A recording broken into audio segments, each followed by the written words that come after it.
Hola a todos, mi nombre es Joaquín Fenoy Solsona y esta es mi historia. Empecé a trabajar a tiempo completo en noviembre de 2013 en todo lo que es Bitcoin, blockchain y, y soluciones técnicas dedicados a ese sector. En 2014 tuve la suerte de conocer a un grupo de ciberactivistas donde se encontraron los principales y más talentosos desarrolladores de blockchain, especialmente en el proyecto Dark Wallet y en casas ocupas como la Casa de la Montaña y Calafogo. En ese periodo tuve la suerte de conocer pues, a los principales desarrolladores como Amir Taaki, Vitalik Buterin, etcétera, etcétera, que estaban desarrollando un proyecto para, con el concepto que creó Peter Todd, CoinJoin, permitir que Bitcoin sea una moneda anónima. Es decir, en aquel momento la Fundación Bitcoin estaba intentando crear una serie de listas negras y boicotear el proyecto, pero gracias a que la innovación va por delante de la regulación, estos técnicos permitieron que Bitcoin sea hoy en día lo que es, para lo bueno y para lo malo. Posteriormente me dediqué con la marcha de estos grandes desarrolladores de Barcelona, me dediqué a promocionar a nivel comercial un prototipo de cajero que se estaba diseñando en Barcelona. Allí conseguí dos clientes potenciales que los dos quisieron crear una red de cajeros. Uno eran los hermanos Miguel Ángel y Jordi Alcaraz, y el otro era Miguel Ángel Pavón y su hijo Néstor, a los cuales les vendí a ambos sus dos primeros cajeros de Bitcoin de esos prototipos que lanzamos. Más adelante ya ahondaré sobre la figura de estos personajes. Coincidimos, yo me mudé a Sant Cugat del Vallès, en esa de Creápolis, en marzo de 2015, justo después del Mobile World Congress, como director técnico y socio al 15% de BitChain, una empresa que estaba dedicada a desarrollar la línea de cajeros que se había iniciado con ese otro grupo de emprendedores que habían ido a Silicon Valley para hacer otro tipo de proyectos de blockchain. Yo seguí con la línea de cajeros y con la búsqueda de capital humano para llevar a cabo proyectos de cajeros y de blockchain. Estuve desde marzo a marzo, o sea, un año, de marzo del 2015 a marzo de 2016, y en esos meses se hizo mucho trabajo, se trajo el capital humano, en buena parte fue de la empresa ChipChap de Castellón. Junto con ellos y con promesas rotas sobre los administradores que nos prometían los recursos necesarios para llevar a cabo todo lo que había sobre la mesa, pues se llegó a completar lo que considero con toda la humildad el cajero más sólido de Bitcoins en cuanto técnicamente hablando, en cuanto a minimización de problemas y autonomía. Y en julio de 2015 pudimos hacer el lanzamiento en Atenas con una gran repercusión mediática. Vinieron medios de todo el mundo, en los cuales pues ahí se pudo dar un gran tirón mediático a lo que era la empresa en sí. Al tercer día de estar el cajero operativo tuvimos que cesar las operaciones por el riesgo de que se empezó a mover unos volúmenes que primero no podíamos abastecer y segundo por el sitio público y la integridad de las personas que nos habían cedido el espacio, pues era una temeridad. Otro factor que hizo saltar las alarmas fue el rumor de que Piraeus Bank, el principal banco de Grecia, tenía la intención de presionar a las Cortes de Atenas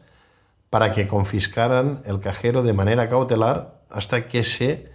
aclarara la situación legal de Bitcoin en Grecia, porque había empezado a mover un volumen muy grande justo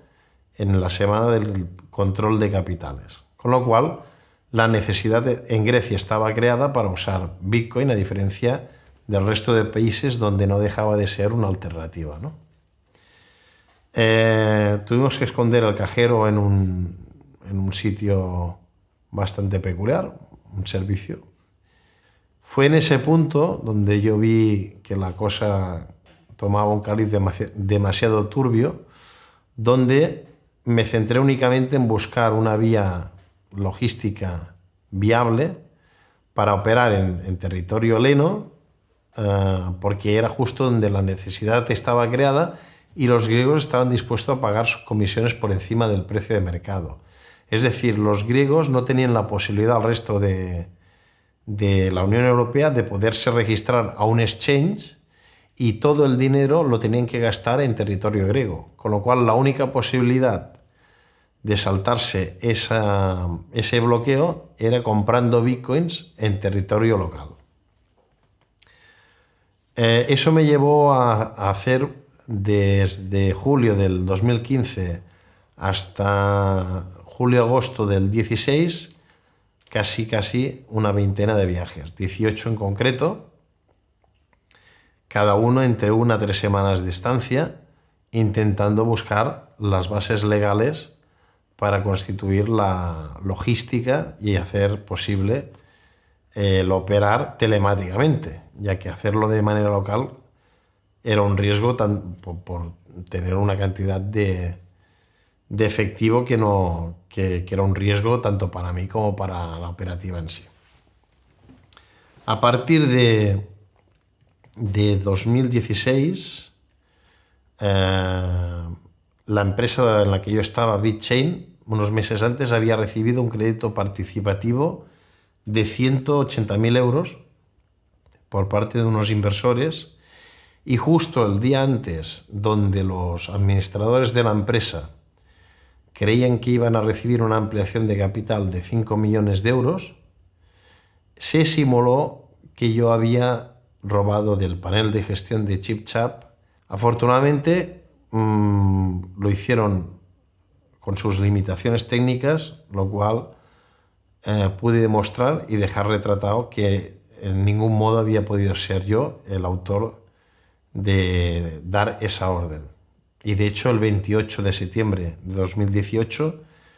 esa causa se ha archivado en el juzgado de Rubí. La otra causa de los 180.000 euros llegará el juicio en mayo de 2019, es decir, 4 años y 2 meses después de los hechos. Bueno, en junio de 2016 empecé a trabajar para Miguel Ángel Pavón y su hijo Néstor para seguir la línea y los contactos que había hecho en los viajes anteriores en Atenas. Ese mes me sirvió para darme cuenta de que lo único que pretendían era quedarse con la cartera de clientes, los contactos que había podido hacer en esa etapa y el modelo de negocio. Así que en solo un mes, cotizado en esa empresa, decidí dejar la compañía y quedé, digamos, con mis recursos propios, modestos en aquel momento, siguiendo la línea de intentar replicar operaciones en Grecia. Todo esto fue llevando a que hubiera unos meses de tranquilidad hasta inicios de 2017, donde una cierta inversión, aparte de la mía propia, es decir, nunca se podía proveer la demanda que había en Grecia, al menos por las vías que seguíamos siempre a través de la aplicación Bikerme, que es una aplicación que a los 6 días se autodestruyen los mensajes, y era el operativo que se usaba para decir hay tanta demanda y si puedes implicarte hasta cierta cantidad, pues hay cierta comisión, ¿no? A principios de 2017 estuve empezando a mover algún volumen superior, que no era ya dinero mío, sino dinero ajeno, aparte del mío. Y la locura empezó a partir de abril, donde el Bitcoin se dobló prácticamente de precio. De 600 se pasó a 1.200 euros. Y en mayo y junio ya empezaron a ser cantidades muy grandes, es decir, cantidades de cientos de miles de euros. Antes del fork de Bitcoin Cash, a finales de julio de 2017, el dinero que llegué a gestionar propio y ajeno superaba con creces 340 bitcoins por un lado y casi 800.000 euros. Entonces, durante esos meses que nunca se había movido ese volumen y nunca el precio de Bitcoin había hecho ese incremento tan exponencial, digamos, estaba sobrepasado a nivel de horarios por todo para aprovechar al máximo la oferta y la demanda y la locura en la que había entrado el mercado en sí, ¿no? Pasó agosto. En agosto ya se empezaron a través de esta aplicación de Bitkerme, empezaron a dar una serie de retrasos con unas excusas más o menos justificables, como que se había movido más volumen que nunca, como que estaba siendo todo muy intenso en cuanto a niveles de volatilidad, etcétera, etcétera. En septiembre esos retrasos se fueron dilatando más y en octubre, hace justo un año, digamos que se constató que el accidente de mi vida fue el quedarme yo sin mis recursos propios, que ascendían a 88 bitcoins, más el capital que se me había dado a gestionar de terceros. Es en aquel momento donde se constata eso, porque las excusas ya eran insostenibles y ya dejaron de dar excusas a simplemente mostrar silencio, cuando yo me doy cuenta de que me la han metido doblada y empiezo a tirar del hilo hasta donde yo pueda llegar. Veo que puede haber una posible conexión o no, eso está por ver. A finales de julio de 2017 se detiene Alexander Vinnik en Grecia, persona a la cual nunca he tenido trato, pero sí es cierto que se ha documentado y se ha extraditado a esta persona a Estados Unidos por un fraude de más de 4.500 millones de dólares en bitcoins desde 2011 y está vinculado a BTC y a la Deep Web, ¿no? Justamente es cuando empiezan a haber esa serie de retrasos.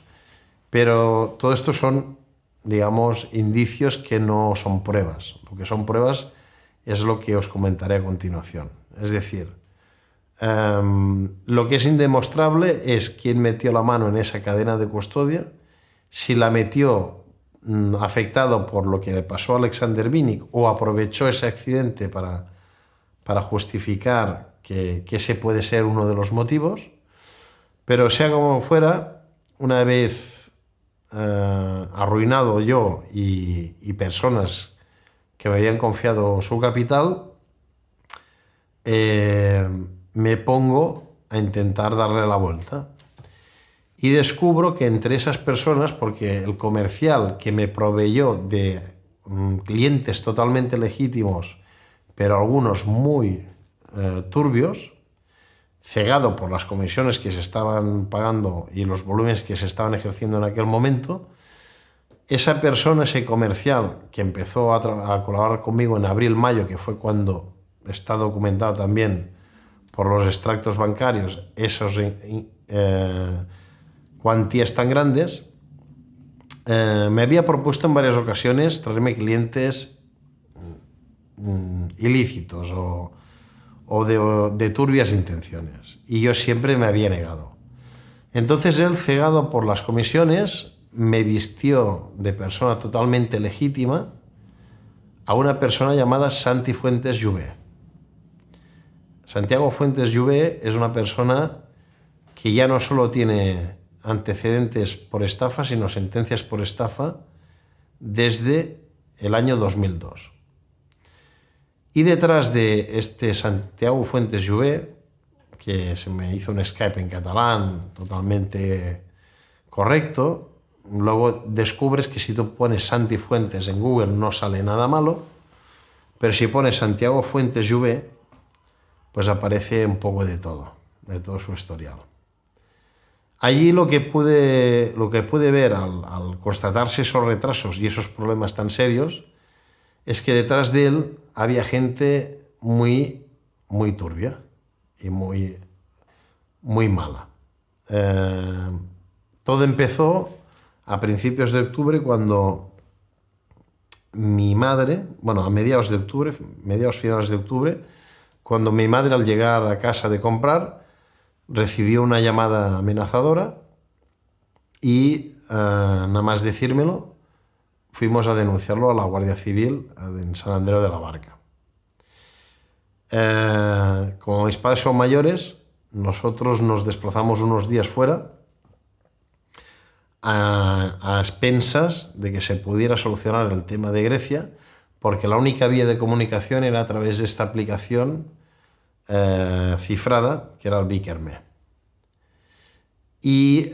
como la situación era tan tensa y estresante para todos, el 7 de noviembre de 2017 se crea una web difamatoria que se llama joaquinfenoyestafador.com, y el creador de esta web es Fermín Solano, el cual no solo cuenta su versión interesada y sesgada, sino que todavía amplifica aún más en los datos totalmente falseables y demostrables a través del peritaje informático que se ha hecho. Yo el día 9 de noviembre tenía una teórica reunión en Zaragoza con un posible inversor,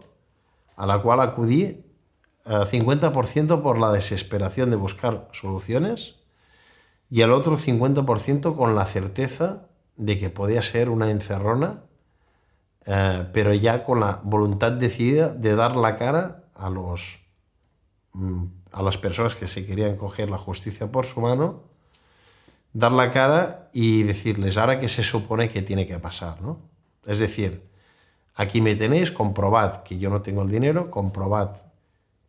mi portátil, mi móvil, haced conmigo lo que queráis. Una vez sabía que mi familia estaba en un lugar seguro, ¿no? Y sí, fue una de estas dos opciones que planteaba la que sucedió. De hecho, todo lo que cuento aquí está grabado en conversaciones telefónicas, no es una historia que estoy explicando ante cámara, sino que está corroborado tanto por 400 páginas de diligencias de la Guardia Civil como llamadas y peritajes informáticos. Yo me presento en Zaragoza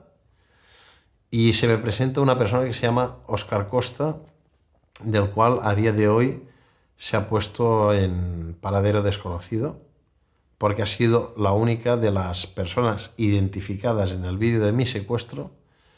que, una vez declarado a la Guardia Civil, ya se ha negado a declarar al juzgado y no se sabe su paradero. Cuando yo llego a Zaragoza, este Óscar Costa me hace sentar en un sitio estratégicamente elegido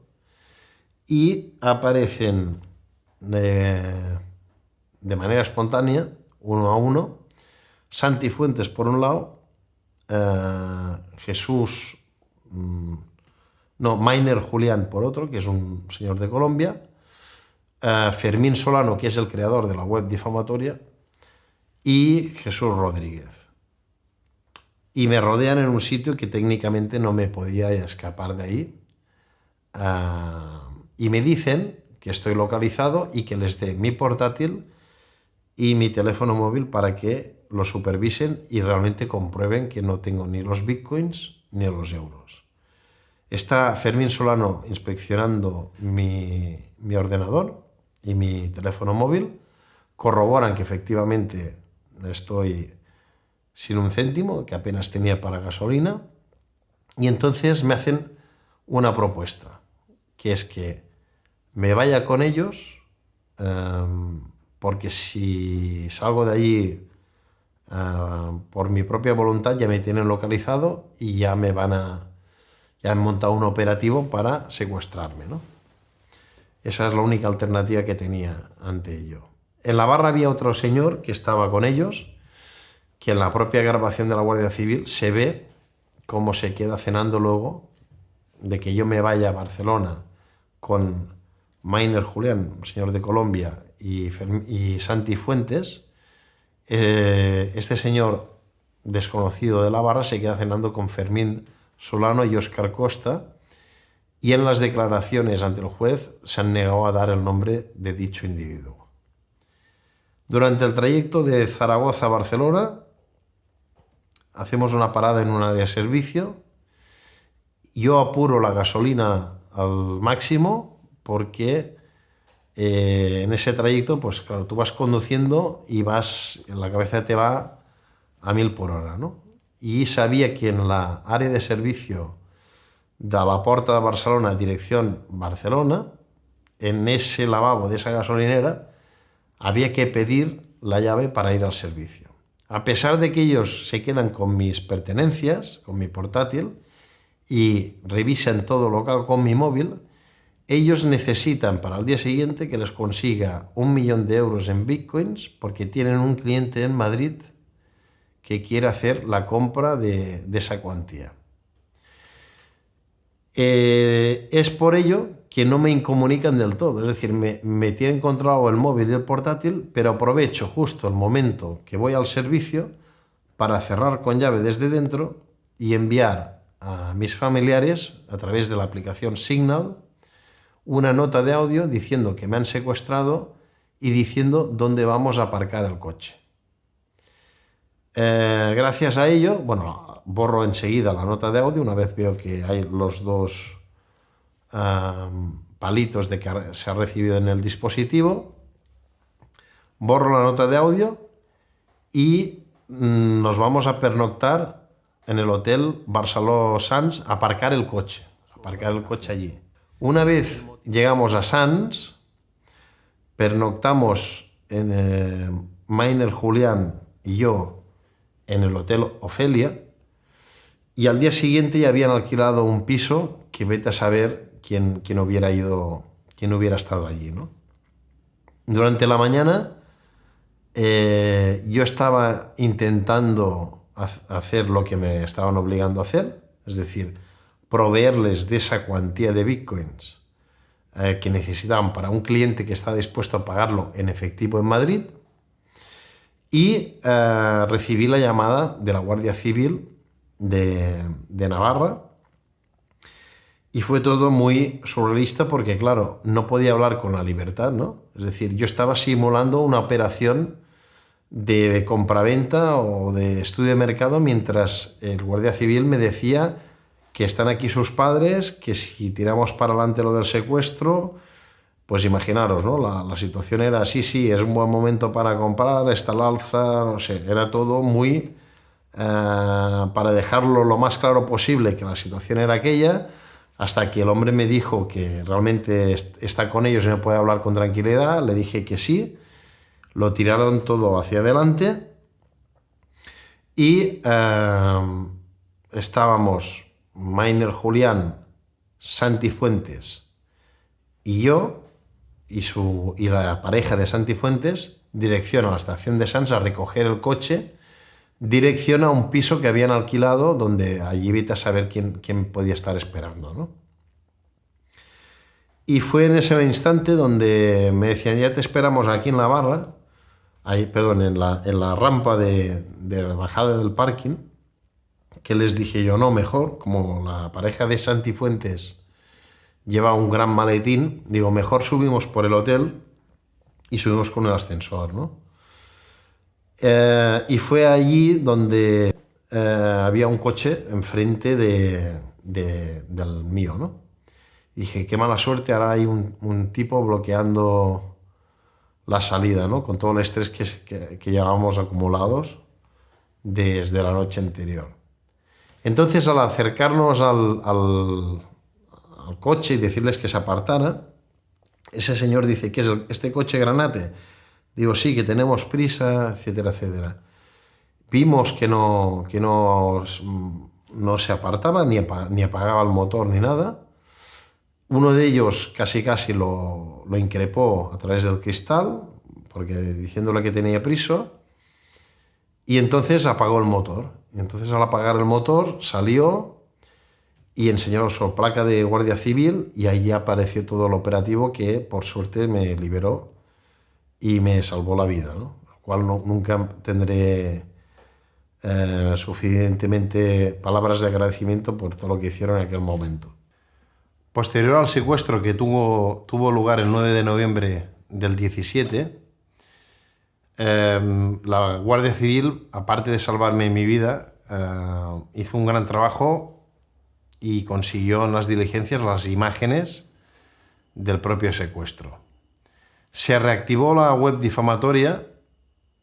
que habían desactivado precisamente para que acudiera a esa reunión en Zaragoza, donde era la encerrona, y cuya llamada tengo grabada del día antes con Fermín Solano pidiéndole que desactive la web, que estaba empezando que la registró el 21 de octubre de 2017 y que la estaba empezando a explotar a principios de noviembre.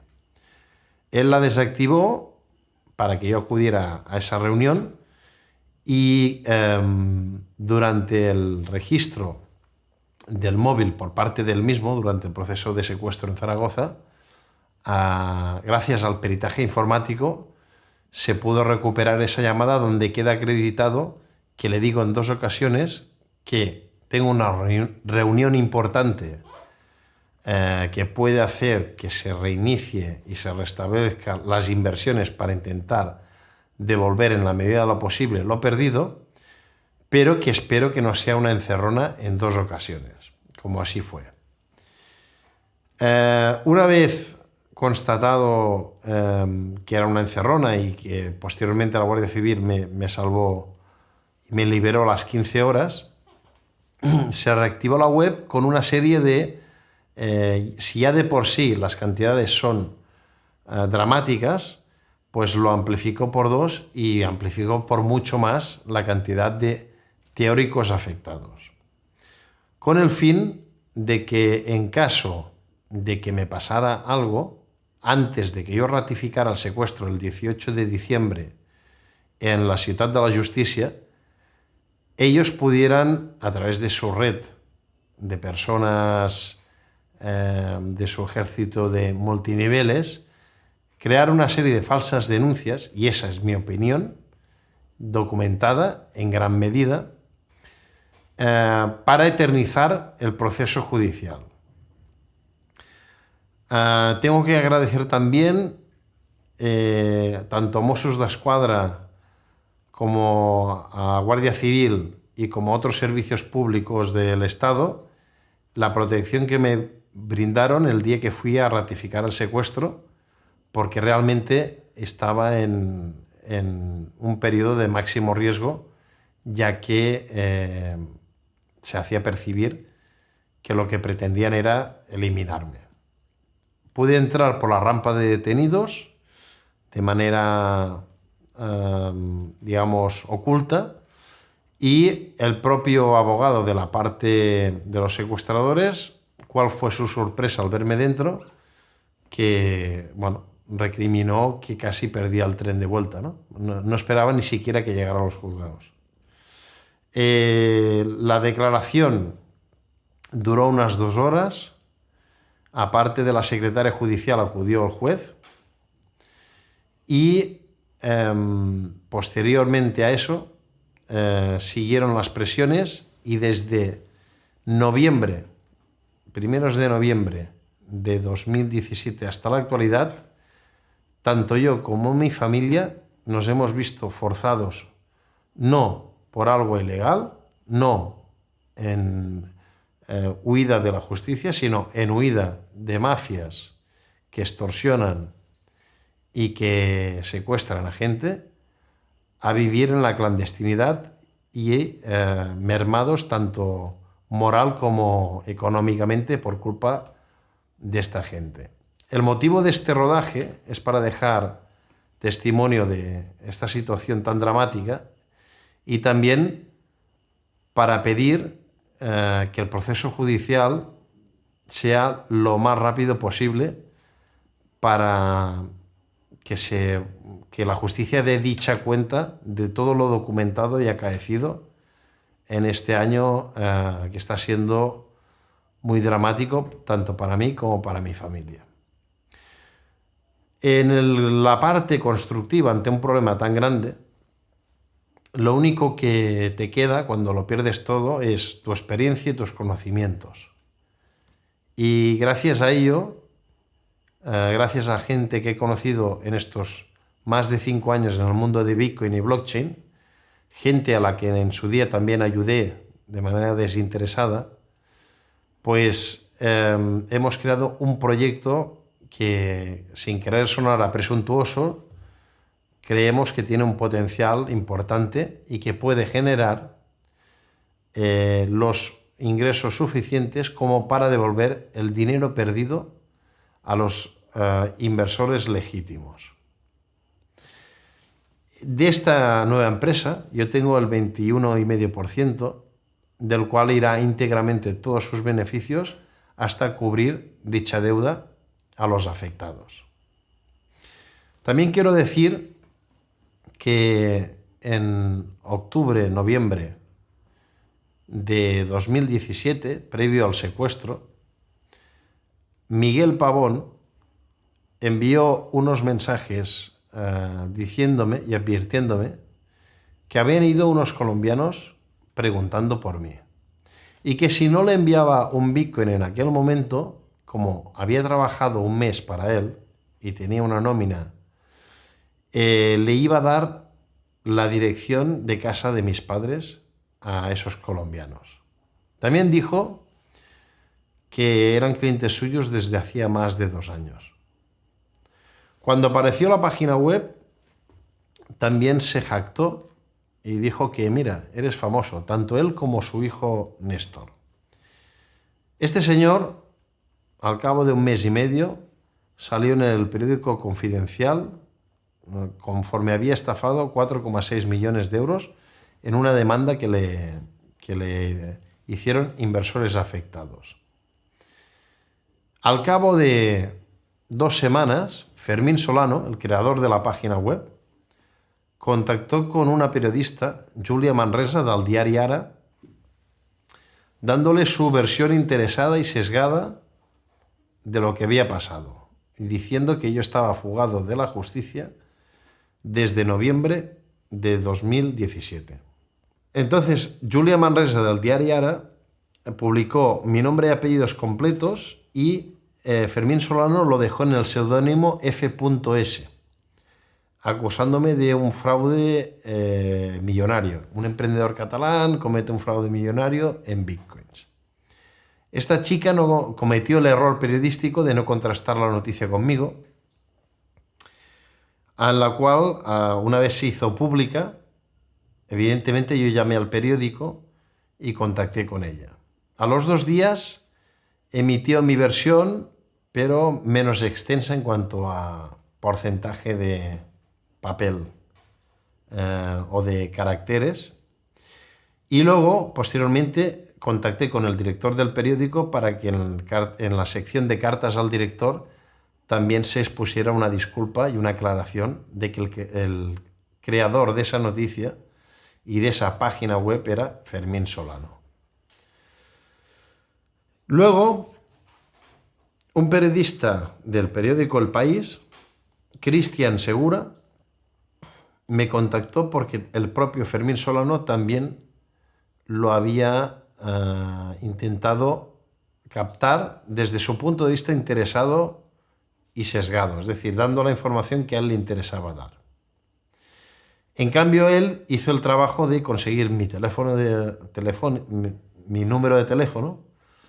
contactarme y hacerme una entrevista completa para contrastar lo que le explicaba a uno y lo que le explicaba a otro. En esa entrevista, y todo lo que cuento está grabado por llamadas telefónicas, tanto con Julia Manresa como con Cristian Segura, en esa entrevista yo le explico mi versión de los hechos, él habla con las otras partes y hay unos puntos que quería aclarar, porque también están documentados por llamadas telefónicas. En la entrevista del País, de las partes negativas que me afectan a mí, se dice que el bufete de abogados que invirtió en Bitchain 180.000 euros y que yo evité que invirtiera más dinero al advertirle de la estafa cometida por los hermanos Alcaraz, me había presentado una docena de clientes de los cuales habían acabado invirtiendo 2 millones de euros en mí. Quiero decir que esto es totalmente falso y está corroborado por la llamada que le hice al propio Joaquín Fábregas, donde él admite que lo que aparece en ese periódico es mentira y que además le deja en ridículo al bufete de abogados porque es como si le hubieran engañado 12 veces a él. Con lo cual, esta es una crítica que quiero decir a lo que se ha publicado en el País. Otro tema es que Fermín Solano le dijo al periodista del País, Cristian Segura, que lo del secuestro era mentira, que eso el juez lo había desestimado. En favor de él también quiero decir que se tomó la molestia de llamar al juzgado de instrucción número 7 de la Ciutat de la Justícia para corroborar que evidentemente el caso está vigente y en pleno proceso judicial. Luego se comenta mi vinculación en el proceso del 1 de octubre. Sobre el sistema informático que se instauró en la Generalitat de Cataluña. Aquí quiero aclarar varias cosas. Uno es que yo, de las personas que fueron a declarar por la implicación que tuvieron, teórica y presunta implicación que tuvieron en la logística informática del 1 de octubre, las conozco desde la época de Sant Cugat, cuando estaba en Bitchain. Es más, vinieron a vivir a Sant Cugat porque iban a ser parte de la empresa. Tanto a Quim Franquesa como a Vicent Nos, yo los presenté a ambos. De ahí a decir que ellos son los que han hecho lo que dicen que han hecho, eso está por ver y por demostrar. Porque una cosa es lo que se investiga y se dice y otra cosa es lo que se afirma en ese artículo. Así que quisiera romper una lanza en favor de la gente de ChipChap, de las cuales conozco desde hace muchos años y sé que son chicos que nunca se meterían en problemas de una envergadura política o que les supusiera un quebradero de cabeza tanto legal como mediático, y que lo que más les molesta es que de todas sus grandes creaciones informáticas se les recuerde o se les posicione en Google por un tema político de los cuales ellos son totalmente apolíticos y, digamos, a nivel, me atrevería a decir, antisistema establecido. Así que ahí se hizo un mix mediático donde se puso mi historia documentada con el proceso en plena ebullición y con unos indicios que hicieron que esa noticia,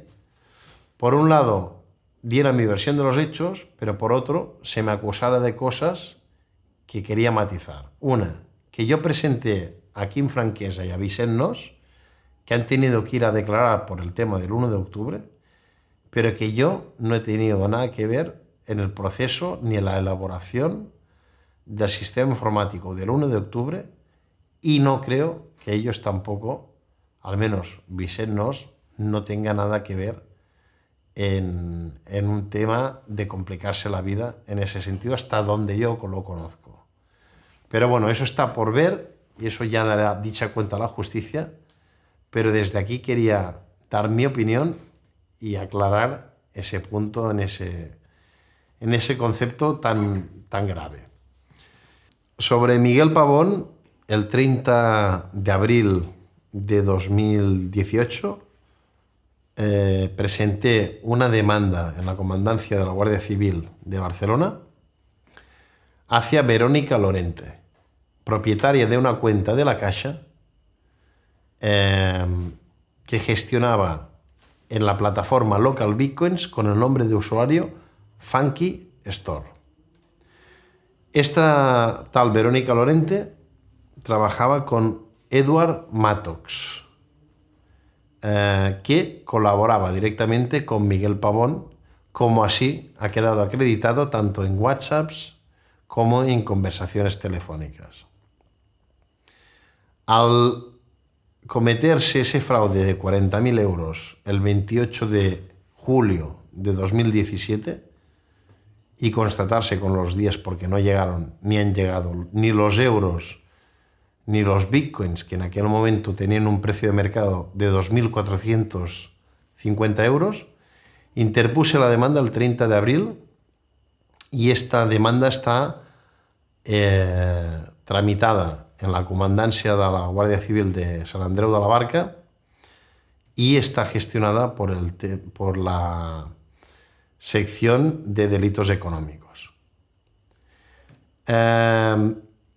Espero que tanto yo como mi familia podamos recuperar la normalidad lo antes posible y que este documento sirva para que todo lo que aquí cuente podáis corroborarlo con todas las pruebas que serán suministradas de manera en páginas web, para que tengáis elementos de juicio y no os quedéis solo con lo que aquí una persona puede contar. En los últimos meses, para darle la vuelta a todo este embrollo a nivel económico, algunos de los afectados directos de lo perdido en Grecia me ha ayudado de forma muy directa y yo he aprovechado todos los contactos que he hecho a lo largo de estos años con emprendedores y programadores de blockchain para desarrollar una aplicación pionera en prueba de existencia, es decir, en certificar cualquier archivo digital o contenido web de manera perpetua en la blockchain de Bitcoin. Esto permitirá, aparte de que en mi caso dejar constancia más allá de la vida de un servidor o del pago de un servidor de internet, en la blockchain de Bitcoin, todo, las llamadas telefónicas, WhatsApps, contenidos webs, etcétera, etcétera, que uno se pueda imaginar. Y es aplicable a muchos campos, es decir, la lista de posibilidades es infinita porque puedes certificar cualquier tipo de cosas. Si alguien te difama en internet, puede dar un precio muy bajo, puedes tener documentado y complementarlo luego con los sistemas tradicionales, pero ningún perito informático te podrá negar que tal día, tal hora, en esa dirección web, esa era la captura del contenido que había en ella. Así que, sin más, espero que se haga justicia y que todo lo pasado no caiga en saco roto. La primera versión de la web difamatoria se ofrecía una recompensa por información sobre mi paradero de 500 euros, lo cual constituye otro delito de amenazas por parte de Fermín Solano. A pesar de que él lo haya borrado, hay constancia y está documentado en el peritaje informático, así como en la blockchain de Bitcoin, que te permite certificar cualquier archivo digital o contenido web. Por otro lado, estos días se ha presentado en sociedad en Andorra dicha plataforma de certificación y no han tardado nada los individuos que participaron en el secuestro en intentar desacreditar su funcionamiento. De hecho, el día que colgamos la primera demo, en marzo de 2018, 3 personas, no tardaron ni 12 horas porque la hice desde mi canal de YouTube, en tratar de boicotear y difamar dicha aplicación, que evidentemente ahí está para quien quiera probar su valía o no. Estas 3 personas fueron Fermín Solano, Guillermo Mancho Cantero, que fue la persona que conozco desde 2013 del tema de minería y que me preparó la encerrona del bar de Zaragoza, al fiarme de él. Y también Santiago Fuentes, Juvé, que aparte de escribir una frase también menospreciando el producto, la hizo en tono amenazadora y con ello quebrantó la orden de alejamiento y de prohibición de comunicación que tenía desde el día que los detuvieron a raíz de mi secuestro en el hotel Barceló Sants, donde me liberó la Guardia Civil. Si de algo tiene que servir toda esta desgracia que estoy viviendo yo y mi familia, es para, primero, a los afectados que se han tomado este accidente desde un punto de vista constructivo, agradecerles la confianza y mi voluntad más decidida a que así acabe siendo. A los que se lo han tomado por la parte más destructiva, espero que la justicia dé dicha cuenta y también el juicio social también se acuerde de ellos por sus actos. Y a toda la gente que está metido o se está iniciando en el criptomundo, que tenga mucho cuidado con todo lo que se ofrece en él. Que no hay, que la palabra ICO es una palabra que, de ser de un origen totalmente legítimo, hoy en día se ha prostituido prácticamente, ya que más del 90% acaban siendo estafas o multiniveles o de otro tipo. Sobre todo, no invirtáis vuestro tiempo y dinero si no tenéis vastos conocimientos y comprobáis que detrás de cada proyecto hay gente legítima, corroboréis la identidad de las mismas y no seáis víctimas de toda la maldad que se ha ido integrando en este mundo en los 2 últimos años. Gracias.